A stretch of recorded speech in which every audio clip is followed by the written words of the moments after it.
আসসালামু আলাইকুম, সবাই কেমন আছেন? রিভিউ দিয়ে বুঝতে পারতেছেন আজকে ঘর গোছানোর ভিডিও দেব। তো আমি আমার ঘরে চলে আসলাম আর সকালবেলা উঠে আগে রান্নাবান্না করতে হয়, কারণ গ্রাম অঞ্চলে সবাই সকালই খাবার খায়। তো আমি আজকে 2টা কবুতরের বাচ্চা বিক্রি করছিলাম, তো 2টা টাকা সকালবেলা দিয়ে গেল এবং আমার বাবাকে দিয়ে বাজারে পাঠিয়েছিলাম আর কি। তো এভাবে আমি আজকে কলেজে যাব না, এর জন্য আজকে নিজের ঘরটা ভালো করে গোছাতে হবে। প্রতিদিন সকালে কলেজে যাওয়া হয়, প্রাইভেট পড়া হয়, আস্তে আস্তে সে 3টা বাজে যায়, ঘরটা ভালো করে গোছানোই হয় না। প্রায় প্রতিদিনই টুকটাক কাজগুলো হয়তো শর্টকাট করে চলে যায়, বাট আজকে আস্তে ধীরে ভালো করে কাজকাম করে তারপরে আপনাদের দেখাবো। তো দেখুন আমি কীভাবে আমার ঘরটাকে গোছাতেছি। আর টিনের রুম হবে বলবেন, এটা আমার টিনের রুম আমার খুব ভালো লাগে। আমার বিল্ডিং ঘর থেকে টিনের রুমগুলোই আমার খুব ভালো লাগে, সত্যি কথা বলতে।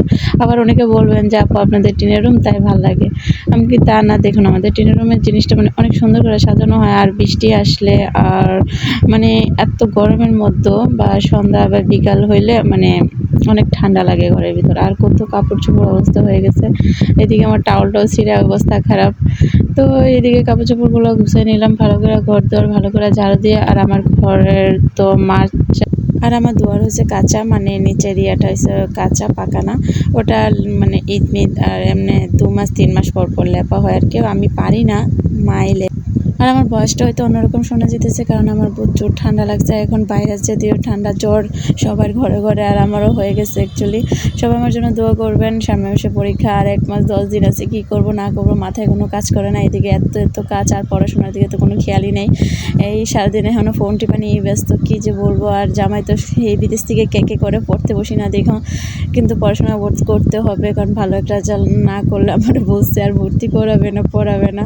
তো এটা স্বাভাবিক, সবাই তো ভালো করে পড়াশোনা করতে হবে, এটাও বুঝতে পারছি। ইনশাল্লাহ আজকে থেকেই পড়তে বসবো, আজকে থেকে কালকে থেকে বসতে আর বসেই হইতেছে না, এরকম একটা অবস্থা। তো আমার মতো এরকম কারা ফাঁকিবাজ পড়ার মধ্যে অবশ্যই কিন্তু কমেন্ট করে যাবেন।